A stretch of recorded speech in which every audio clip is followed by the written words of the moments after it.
Assalamualaikum warahmatullahi wabarakatuh. Alhamdulillah nahmaduhu wa nasta'inu wa nastaghfiruh wa na'udzu billahi min syururi anfusina wa min sayyiati a'malina may yahdihillahu fala mudilla lahu wa man yudlil fala hadiya lahu. Asyhadu an la ilaha illallah wa la syarika lahu wa asyhadu anna Muhammadan abduhu wa rasuluh. Ya ayyuhallazina amanu taqullaha haqqa tuqatih wa la tamutunna illa wa antum muslimun. Ya ayyuhan nasu taqu rabbakumul ladzi khalaqakum min nafsin wahidah wa khalaqa minha zawjaha wa bassa minhuma rijalan katsiran wa nisaa'a wattaqullaha allazi tasaaluna bihi wal arham innallaha kana 'alaikum raqiba. Ya ayyuhallazina amanu taqullaha wa qulu qawlan sadida yuslih lakum a'malakum wa yaghfir lakum dzunubakum wa may yuti'illah wa rasulahu faqad faza fawzan 'azima. Amma ba'du fa inna khairal kalami kalamullah wa khairal hadi hadi Muhammad sallallahu alaihi wasallam wa syarrul umur muhdatsatuha fa inna kulla muhdatsatin bid'ah wa kullu bid'atin dhalalah wa kullu dhalalatin finnar. Ya. Kita masuk kita ulangin aja bab ke-73 tentang agama itu adalah nasihat ya. Paling dulu sedikit. Ahlussunnah wal Jamaah senantiasa berpegang teguh dengan hadis Nabi SAW bahwasanya agama itu adalah nasihat. Oleh karena itu mereka menasihati penguasa dan umat ini dengan cara yang baik. Sebagaimana sabda Rasulullah SAW, agama itu adalah nasihat. Agama itu adalah nasihat. Agama itu adalah nasihat. Sampai 3 kali. Mereka pada saat bertanya, untuk siapa wahai Rasulullah? Rasulullah menjawab, untuk Allah, kitabnya, rasulnya, imam kaum muslimin, atau mukminin, dan bagi kaum muslimin pada umumnya. Hadis riwayat Muslim nomor 55 dan 95, Abu Dawud nomor 4947 dan yang lainnya ya. Enak sekali ini.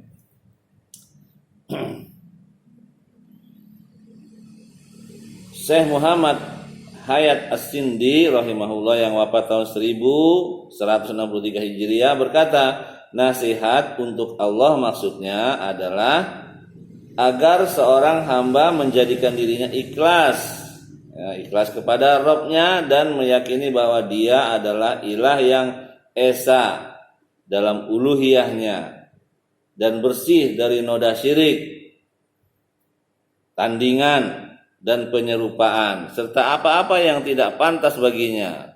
Allah mempunyai sifat segala kesempurnaan yang sesuai dengan keagungannya, dan seorang muslim harus mengagungkannya dengan sebesar-besarnya pengagungan itu, dan mengamalkan amalan zahir dan batin yang Allah cintai dan menjauhi apa-apa yang Allah benci. Dan dia cinta kepada apa-apa yang dicintai oleh Allah dan benci kepada apa-apa yang Allah benci. Dan dia meyakini apa-apa yang Allah jadikan sesuatu itu benar sebagai suatu kebenaran, dan yang batil itu sebagai suatu kebatilan. Dan hatinya penuh dengan cinta dan rindu kepadanya. Ia bersyukur akan nikmat-nikmatnya dan sabar atas bencana yang menimpanya serta ridho dengan takdirnya. Jadi menurut Syekh Muhammad Hayat As-Sindi itu cinta itu apa? Nasihat untuk Allah maksudnya itu tadi, ya kan? Penyembahannya hanya kepada Allah, ya kan? Kemudian intinya ya, kalau mendapat nikmat bersyukur, kalau mendapatkan bencana sabar, gitu. Kemudian ridho apa yang ditakdirin Allah, jangan ngedumel gitu, itu kenapa nggak ikhlas ya. Nah, itulah namanya nasihat untuk Allah. Jadi apa yang Allah benci kita benci. Apa yang Allah benci itu misalnya kita berbuat syirik, Allah benci kan? Kita berbuat zina, Allah benci. Nah, kita membencinya itu. Apa yang Allah cintai, nah kita mencintainya. Apa yang Allah cintai itu kita menjalankan perintahnya seperti sholat, baca Quran, puasa, sedekah. Nah, Allah Allah cinta dengan yang kayak gitu tuh. Nah, kita juga harus mencintai itu. Itu menurut Imam atau Syekh Muhammad Hayat As-Sindi rahimahullah. Kemudian sedangkan menurut Imam An-Nawawi rahimahullah menyebutkan bahwa termasuk nasihat untuk Allah adalah dengan berjihad.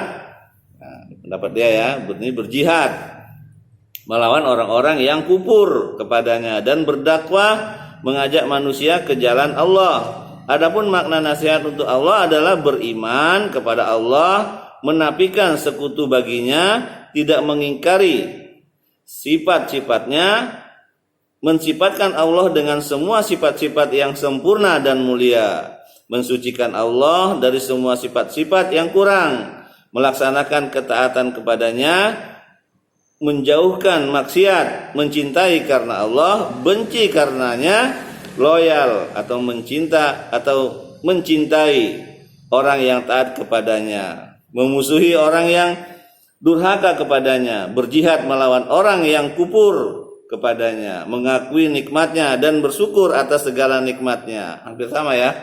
Itu. Cuma satu dari perjuangan ya kan. Kalau satu kan durasi. Ya, ini jihad ya kan tadi itu. Itu maksudnya seperti itu. Tapi hampir semakna. Yang jelas itu masuk di sini tentang al-wara' dan bara'. Nah, al-wara' kan kita mencintai apa yang Allah cintai. Al-bara' membenci apa yang Allah benci. Nah, kira-kira begitu. Sedangkan nasihat untuk kitabnya menurut Syekh Muhammad Hayat As-Sindi rahimahullah adalah dengan meyakini bahwa Al-Quran itu kalamullah. Ya. Wajib mengimani apa yang ada di dalamnya. Wajib mengamalkan kemuliaan dan membacanya dengan sebenar-benarnya dan mengutamakannya dari selainnya, serta penuh perhatian untuk mendapatkan ilmu-ilmunya.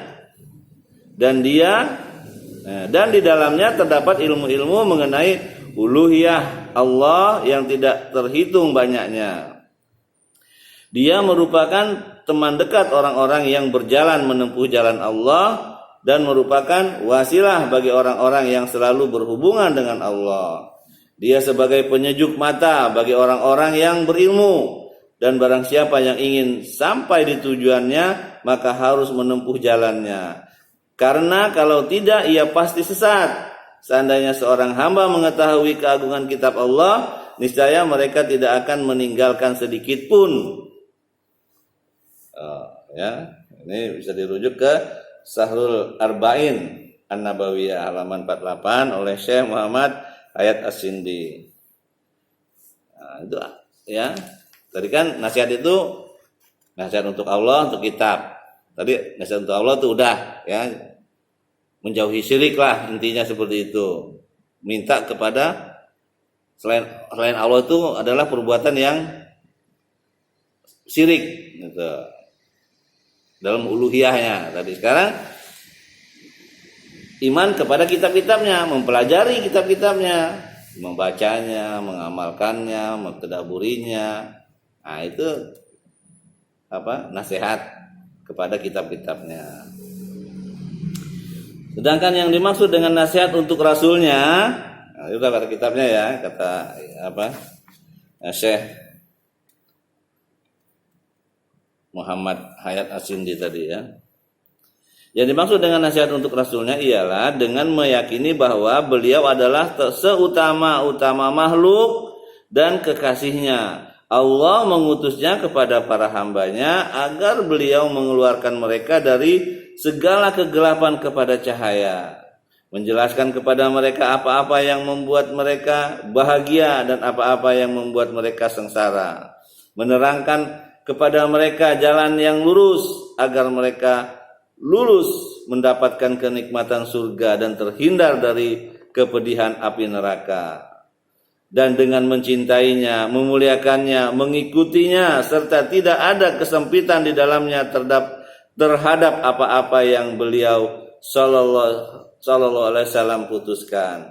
Tunduk serta patuh kepada beliau sallallahu alaihi wasallam seperti orang yang buta mengikuti petunjuk jalan yang jalan orang yang awas matanya. Orang yang menang adalah orang yang menang membawa kecintaan dan ketaatan pada sunnahnya. Dan orang yang rugi adalah orang yang terhalang dari mengikuti ajarannya. Barang siapa yang taat kepada beliau sallallahu alaihi wasallam, maka ia taat kepada Allah. Dan barang siapa yang menentangnya, maka ia telah menentang Allah. Dan kelak akan diberikan balasan yang setimpal. Ya. Jelas ya?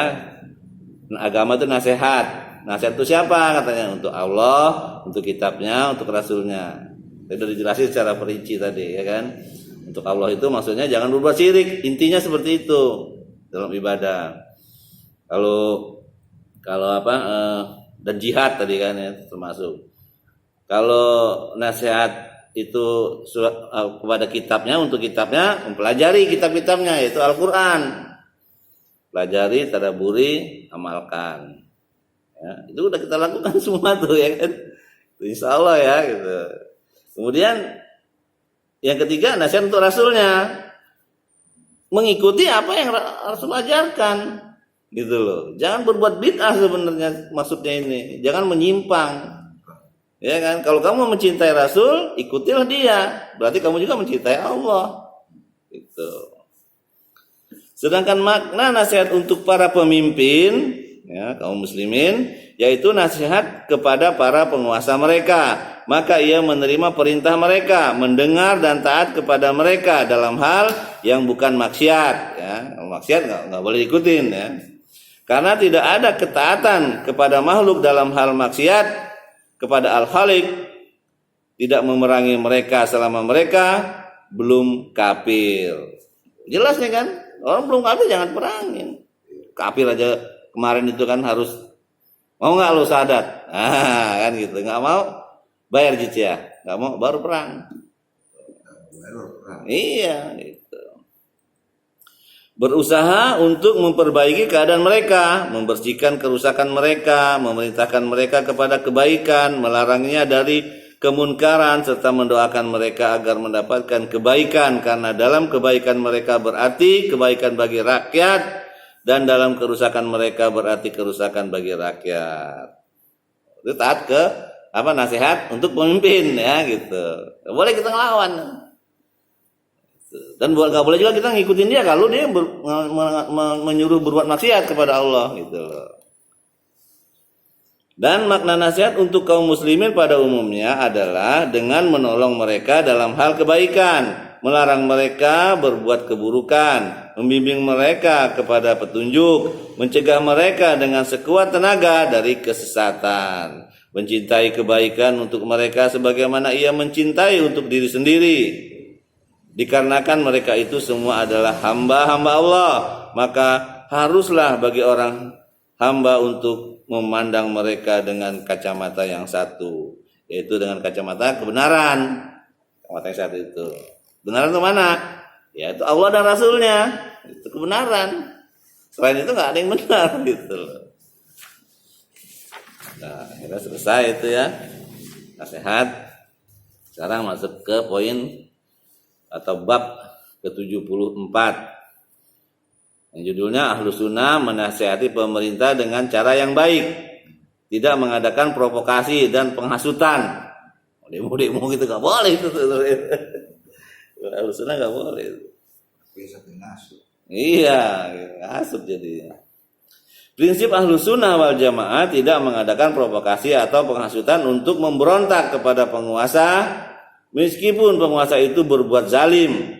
Tidak boleh melakukan provokasi baik dari atas mimbar, tempat khusus ataupun umum dan media lainnya, karena yang demikian menyalahi petunjuk Nabi SAW dan salafus saleh. Dalilnya sabda Rasulullah SAW, barang siapa yang ingin menasihati penguasa, janganlah ia menampakkan dengan terang-terangan, hendaklah ia pegang tangannya lalu menyendiri dengannya. Jika penguasa itu mau mendengar nasihat itu, maka itu yang terbaik. Dan bila penguasa itu enggan atau tidak mau menerima, maka sungguh ia telah melaksanakan kewajiban amanah yang dibebankan kepadanya. Hadis riwayat Ibnu Abi Asim dalam As-Sunnah, ya, bab 2 halaman 507 sampai 508. Jadi santun doa. Santun. Iya, Itu. santun.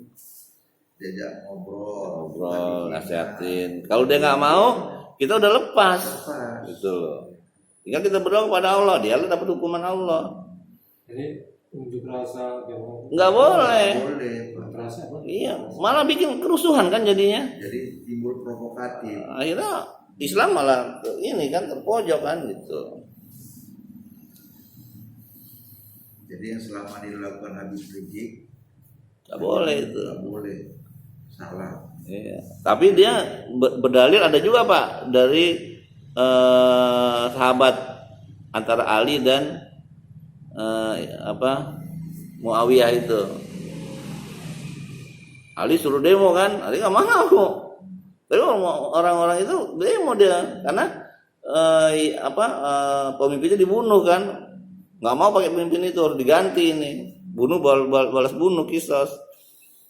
Tapi Ali nggak mau karena itu emang menyalahi sunnah Rasulullah, ini nggak mau ikut-ikutan gitu loh.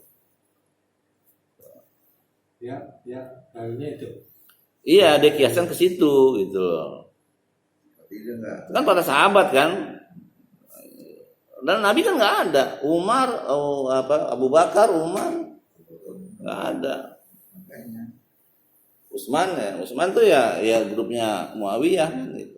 Emang udah dikasih tahu sama Nabi, kamu nanti akan fitnah itu datangnya dari kamu katanya.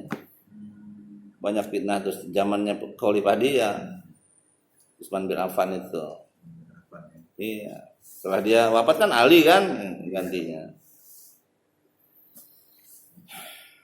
Ya. Jika sudah ada dalil yang sahih, maka wajib bagi seorang muslim untuk taat kepada Allah dan Rasulnya Sallallahu Alaihi Wasallam. Hujah itu terdapat pada hadis Rasulullah Sallallahu Alaihi Wasallam yang sahih dan tidak boleh menolak hadis Rasulullah Sallallahu Alaihi Wasallam dengan beralasan kepada perkataan ulama atau perbuatan satu kaum atau siapa saja. Boleh. Jadi semua dikalahkan daripada kalau ada hadis Nabi yang sahih. Perkataan ulama itu bisa diabaikan karena ulama sendiri udah ngomong gitu. Tapi jamaahnya yang mana ini? Ya ada pemimpinnya juga, pemimpinnya yang nggak benar, nggak ada. nggak mau menerima. Kita kan sama-sama ini. Kalau dia dengan nasihat nggak bisa, ya udah dengan kekuatan. Akhirnya kan apa? Udah kejadian kan di Syria itu kan mati semua banyak orang Islam malah. Nggak ada manfaatnya karena kalau kita mau berantas kebatilan ya jangan dengan kebatilan, dengan kebaikan. Kalau kita ikutin sunnah Rasul aja, pasti Allah menangin Pak, pasti Allah menangin. Karena kita hawa nafsu sih tujuannya. Hampir habis Islam itu Bosnia. Hah? Iya. Iya. Bosnia. Iya. Di pantai halus. Ahlus sunnah tidak suka dan tidak rela dengan kezaliman dan kemunkaran yang dilakukan oleh penguasa atau lainnya. Akan tetapi cara mengingkari kemunkaran yang dilakukan oleh penguasa dan cara menasihati penguasa harus sesuai dengan petunjuk Rasulullah dan asar salafus saleh. Harus ikutin itu kalau mau menang ya. Menjelek-jelekan penguasa, membeberkan aibnya, menyebutkan kekurangannya, menampakkan kebencian kepadanya di hadapan umum atau melalui media lainnya dan mengadakan provokasi, hal tersebut bukan cara yang benar. Bahkan cara itu menyalahi petunjuk Nabi SAW. Berdoa karena menyalahi sunnah ya. Berdosa karena menyalahi sunnah. Gitu ya. Jadi berdosa kita malahan. Dosanya karena menyelisih sunnah Nabi SAW, menimbulkan kerusakan dan bahaya yang lebih besar serta tidak ada manfaatnya. Orang yang melakukan hal demikian akan dihinakan Allah pada hari kiamat. Dalil ini sahih nih. Akan dihinakan di hari kiamat kalau nggak ngikutin petunjuk Rasulullah SAW cara menasihati pemimpinnya. Ini sabda Rasulullah SAW. Barang siapa yang memuliakan penguasa di dunia, akan dimuliakan Allah di akhirat. Dan barang siapa yang menghinakan penguasa di dunia, maka Allah akan hinakan dia di hari kiamat. Hadis riwayat Ahmad bab 5 halaman 42, halaman 49 dari Abi Bakrah Nufai bin Al-Haris radhiyallahu anhu. Hadis ini hasan. Ya, Imam Ibnu Asim dalam kitabnya As-Sunnah memberikan bab apa-apa yang diriwayatkan dari Nabi SAW yang memerintahkan untuk memuliakan penguasa dan melarang keras untuk menghinakannya. Nabi SAW menyuruh kita untuk bersabar terhadap kezaliman penguasa, dan dengan kesabaran itu Allah akan berikan ganjaran yang besar. Harus sabar, doakan dia. Dalilnya sabda Rasulullah SAW, barang siapa yang tidak menyukai suatu dari pemimpinnya, maka hendaklah ia bersabar terhadapnya, sebab tidaklah seorang manusia keluar dari penguasa lalu ia mati di atasnya, melainkan ia mati dengan kematian jahiliyah. Ini kan menyebar aib, mati jahiliyah. Hadisnya riwayat Muslim nomor 1849 dan 56. Jadi kalau dalam pemerintahan yang nggak pro mungkin yang nggak pro ini yang termasuk Zalim. artinya Nggak mau pemerintah, nggak boleh demo kalau kita nggak suka, nasihatin. Iya. Gitu itu aja, udah itu berdoa. Kalau nggak bisa juga masih ya sabar, karena kita akan dapat ganjaran tadi kan. Kalau kita jelek-jelekin malah dihinain nanti di akhirat. Mau kita enak, dunia paling sebentar kok. Iya. Ya kan, akhirat lah. Satu hari ya berapa ribu. Walaupun di dunia, di Iya. akhirat nggak dapat nama, Nggak dapat nama. malah hinaan. Tuh.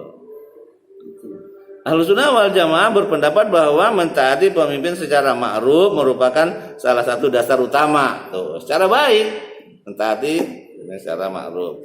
Akidah dari sini para imam salaf memasukkannya dalam kitab-kitab akidah. Hampir seluruh kitab akidah pasti menyebutkan dan menjelaskan tentang wajibnya taat kepada ulil amri. Ketaatan ini termasuk kewajiban syar'i atas setiap muslim, karena ini merupakan perkara asasi untuk mewujudkan stabilitas keamanan dan ketertiban di dalam negeri kaum muslimin.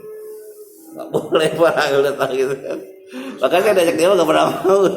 Patuh mulil amri lah. Iya. Lah. Karena kita anaknya menang juga, nggak mungkin menang juga kok.